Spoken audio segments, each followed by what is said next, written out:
the sessions. Okay, so let's talk about what analytics is. So, um, so I would request you, if you can just tell me about your understanding of what analytics is. So what I will do is I'm going to put Raj on unmute. I'm going to unmute Raj. And Raj, can you just maybe if you do not have any idea at all what analytics is, it's fine. I mean, just we can, okay. I can discuss that with you. Yeah.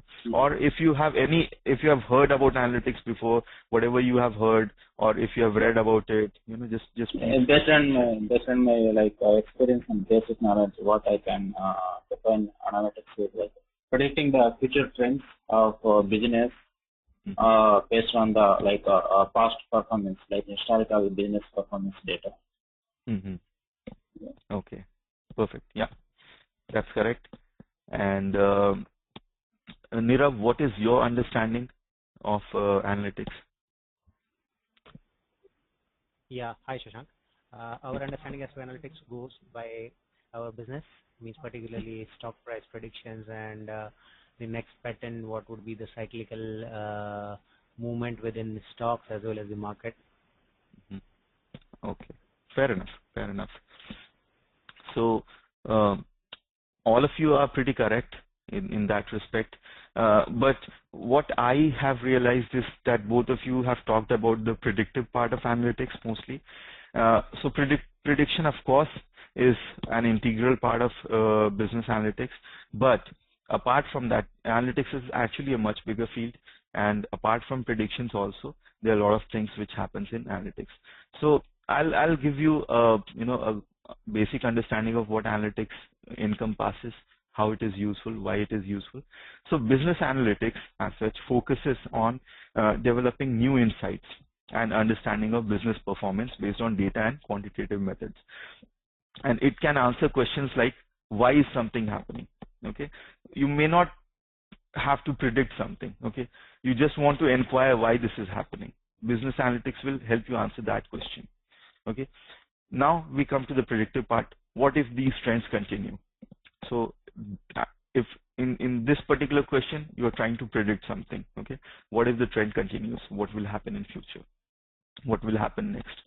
And also you can answer what is the best that can happen. So this is called optimization part.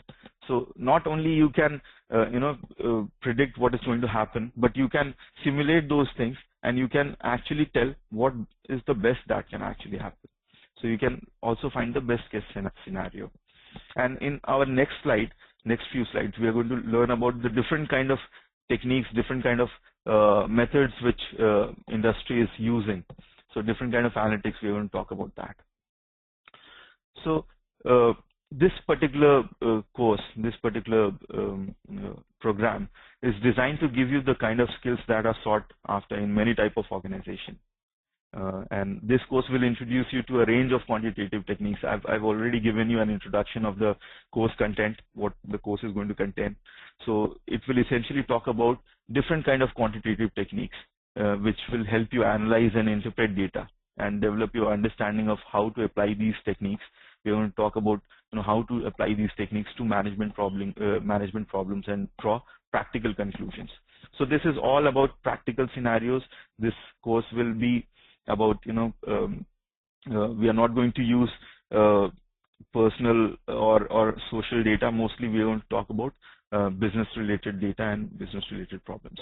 Okay, and we are not going to go into details of statistical concepts. Rather, we are going to use R to get output, and then we are going to focus more on how to interpret those outputs, how to take information out of those outputs, how to know that what R is trying to tell us. Okay, so this is what we are going to do in this course. So some real world examples of analytics. One of them, of course, would be stock market analysis, as Nirav is expecting from this course. That is, of course, a real world example. Apart from that, Raj, are you aware of some real world example where analytics is being used? If you can share, one of them. If not, that's fine as well.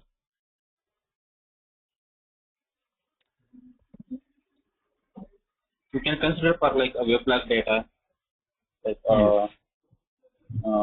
Clipstream data. Mm-hmm. Okay. These are Yeah, definitely. Yes. because So, nowadays social media is growing, right? E-commerce business. yeah, exactly. So So that's we have yeah. all these social media analytics organizations are doing.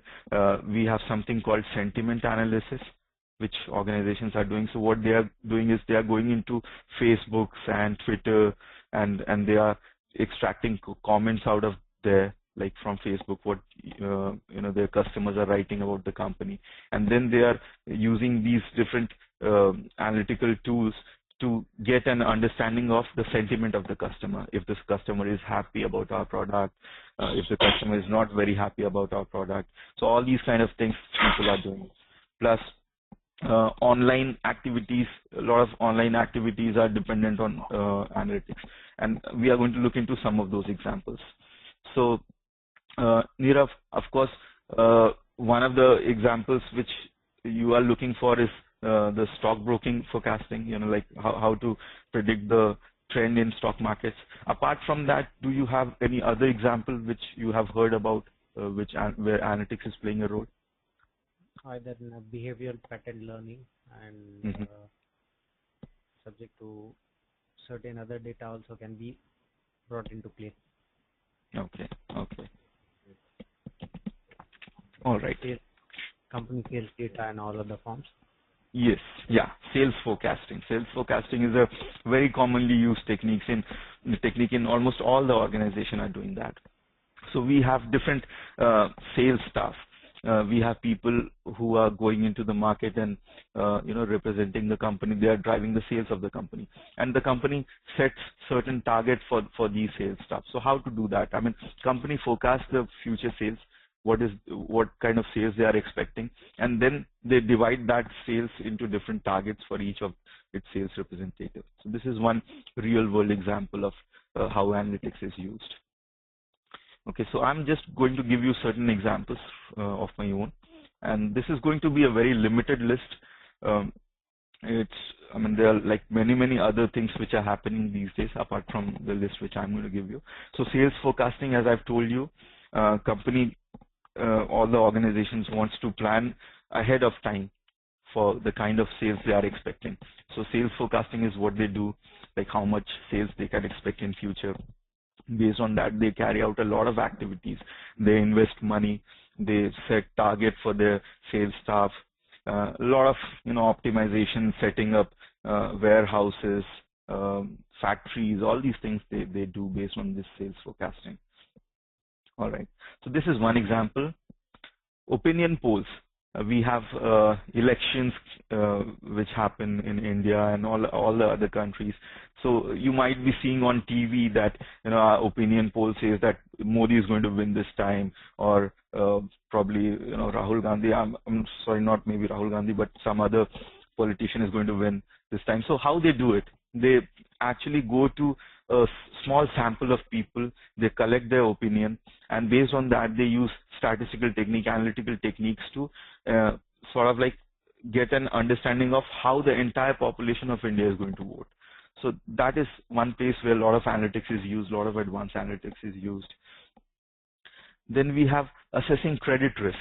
So we have all these credit card companies. They will call you and say, do you want a credit card? Or if you go to a particular bank and you ask for a loan, they have to assess your credit risk, how much risky it is to give you a credit card or a loan. So how do they do it? They use a lot of analytics behind the scenes for doing this. Assessing insurance risk. People, there are insurance companies which are selling us insurance. So they have to assess how much risk is associated with a particular policy they are trying to sell. That's how they form a particular policy. Okay, how much money to take from customer, how much coverage we are going to provide them. All of this decision making is being done through advanced analytics technique. So a lot of statistics are SAS is being used to calculate these kind of risk assessment. Inventory optimization. We have all these different manufacturing firms and different retail firms, and they maintain a lot of inventory because a customer is going to come to them and they have to provide the customer with the good. If they are not going to have the good, they have to return back the customer. If they have surplus of good, the stock will keep lying there and they have to incur extra cost to keep that particular stock in place.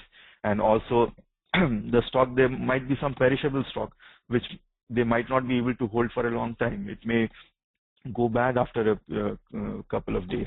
So they have to do a lot of inventory optimization. How much of quantity they should stock? Are they overstocking? Are they understocking? All these things, analysis of all these things happen very frequently.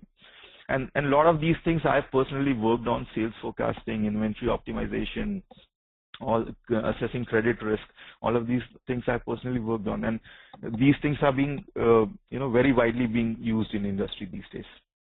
Another example is customer satisfaction survey. We are selling a product or we are providing a service to our customers. We go back to the customer and we present a questionnaire to them. You would have purchased certain products and you would have yourself answered certain satisfaction questions. They'll give you a form and say, rate our product on a scale of 1 to 5, rate the look and feel of our product from a scale of 1 to 5 or 1 to 10, whatever. Are you going to recommend our product to others, rated from 1 to 10, 1 to 5, whatever. So these are nothing but customer satisfaction survey. So once they collect that data from you, they take it back to their business analytics department. They analyze their data rigorously, and then they tell, okay, the customer likes this particular feature of our product. The customer wants improvement in this particular feature of our product. So that way, they actually improve the design or the availability or whatever of their product. So customer satisfaction survey is very critical to a lot of organizations, and the analysis of this data happens using different advanced analysis tools. R is one of them. Stock market forecasting, of course. We have stock market data which people collect historically over a period of time. This data builds up, and there are techniques in analytics using which you can actually get a good idea of what's going to happen in future. So essentially, it's still unpredictable, as in there's a lot of ups and downs happening in stock market.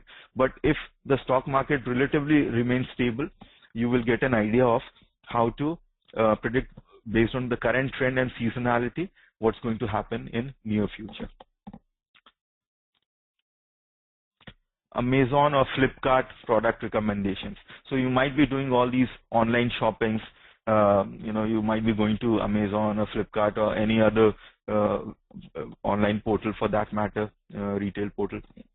So what they do, when you buy a particular thing, they will say you might also be interested in buying the following, and then they'll give you a list of products which may be either similar to the product you are viewing or may be related in some way. So how do they do this? They do it using analytical techniques. So they have all these data, customers are visiting all these websites and they try to retain that data, and then they run different data modeling techniques, data mining techniques on top of that data, and then they come up with all these recommendations. And in fact, I've read an article where Amazon has actually increased its sales by a huge margin, probably by 30 or 60%. I don't even remember that figure right now, but Amazon has increased its revenue. Actually comes almost 30 to 60% of its revenue actually comes from these product recommendations. So a customer logs into Amazon, he's looking at a particular product, then below at the bottom he sees you might also be interested in buying this. Then he goes to that link and actually buys the other product. And because of that, Amazon has invested heavily on this, all these analytical techniques. I mean, they have a huge analytics department, and other companies are doing that. Cricket score forecasting. So like every other Indian, I'm also very interested in watching cricket. So once what happened is I was watching a match, and India was playing against, I don't remember the other country. So India was playing against that country, and it was like, it was, I think it was a 2020 match, and we were in like, no, it was a one day. So, and we were in like 20th over or something. And at that point of time, they flashed at the bottom of the screen the expected score is 265, I think they mentioned. And at that time, India was really in a very bad condition. And I thought that, I don't know how they're going to achieve this. 265 looks like a big target for them. They were at a really bad condition. But you know what happened? How much India was able to score at the end of the match? 264. They predicted 265 during the 20th over, and at the end of 50th over, India actually scored 264. That was a difference of 1 run. And that's how amazing, the techniques they are employing in cricket score forecasting these days. So that was a pretty interesting example for me. So I thought I'll share that with you as well. And of course, many more ways analytics is being used in very interesting and diversified ways across the industry. So these are some real-world examples of how analytics is being used. Let's talk about analytics value chain. Okay, so by analytics value chain, what I mean is what different kind of analytical activities are being carried out. So Raj, I'm going to put you on, I'm going to unmute you. And are you aware of the different kind of analytics which is being carried out in industry? Like, you might have heard about reporting. So reporting in a sense is a part of analytics. It's a part of business analytics. So similarly, we have predictive modeling also. So apart from that, are you also aware of have you heard other keywords associated with analytics? No, not much, Shashank. Okay, no problem. Yeah. So some of these keywords, some of these buzzwords we are going to talk about today. Nirav, have you heard about, we have reporting, we have predictive modeling. Apart from that, are there any other terms probably you have heard about when it comes to analytics? Nothing as such. Okay, no problem. So what we are going to do is I'm going to tell you about the different kind of, analytical methods companies are using. And just one second. Yeah, so data mining is one of them. And I'm going to introduce you to how the value chain of analytics increases. All right. So this is the value chain of analytics. So this is the business value. If you look into the x-axis, we have the business value. And if you look into the y-axis, we have the complexity. All right. So we are going from low to high. Here also we are going from low to high. And as we are going from low to high, the business value is increasing. As we are going from low to high, the complexity is increasing. And we have at the very bottom of this chart, we have reporting, which actually talks about what happened. All right.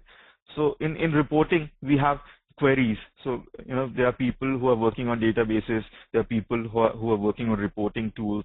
There are people who have search tools at their disposal. So they write a query. They prepare a small report, and they tell what has happened in past. Okay.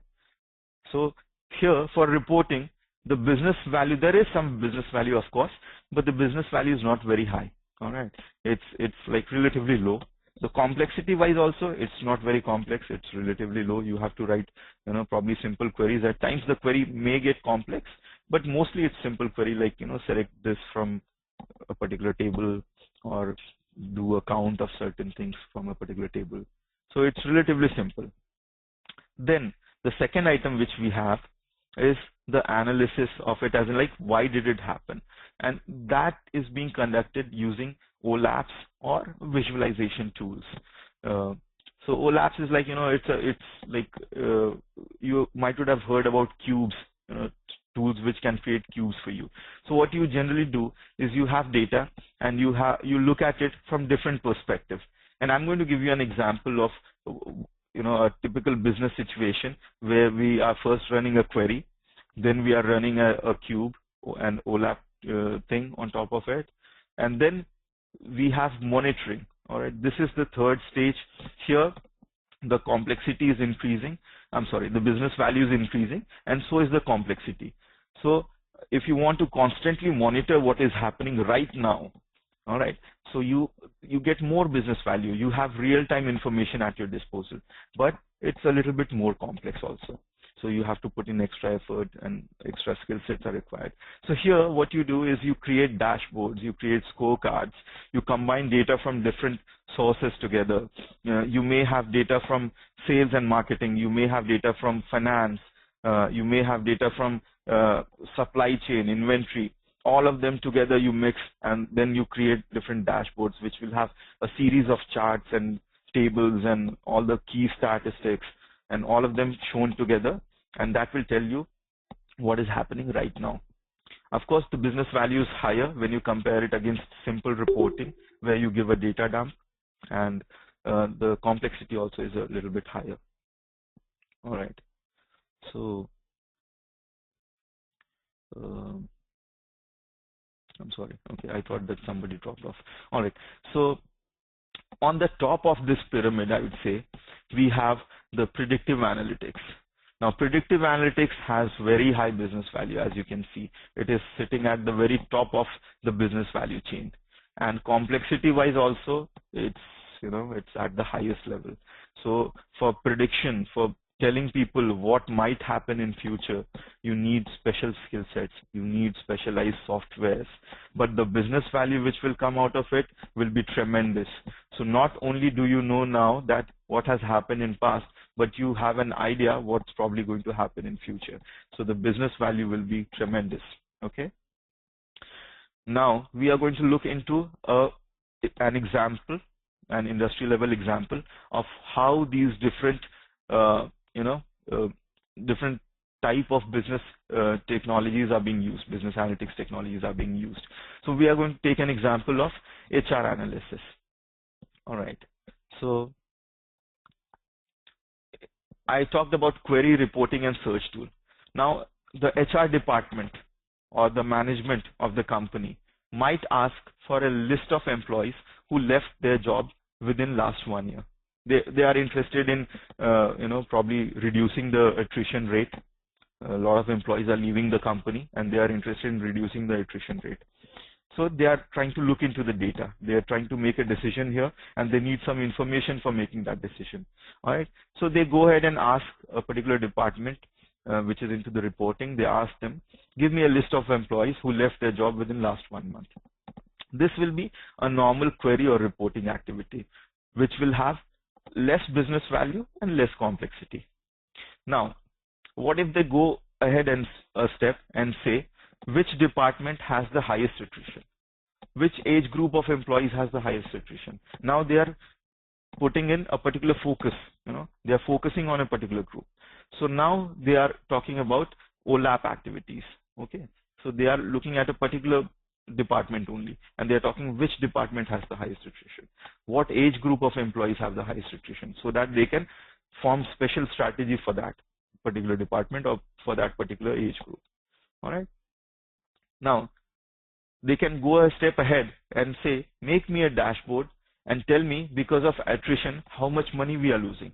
So what they are doing here is they are trying to quantify that, because of all this attrition, what is the impact. So they are trying to mix data from HR and finance. They are going to mix all that data and they are going to look into the impact of this attrition problem. So you can see that the value which they are asking for, the business value is increasing, but the complexity of the task involved will also increase. Now the fourth thing, which employees are most likely to resign? This is into the predictive zone now. Now they are not asking what has happened in past. Now they are asking us, what employees do you think are going to resign in future? And we can do that using analytical techniques, using predictive modeling techniques.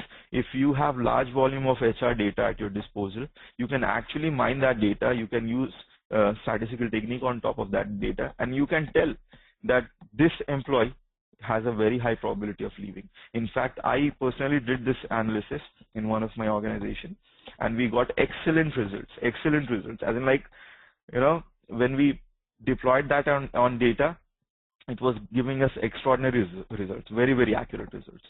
So you can actually go ahead and tell that this employee, look man, this employee is very likely to leave. So you should focus some of your energy on retaining this employee if he is a critical resource or if his skill is difficult to find in market. So you can see now from what has happened, you are talking about what is going to happen and how the business value is increasing. All right.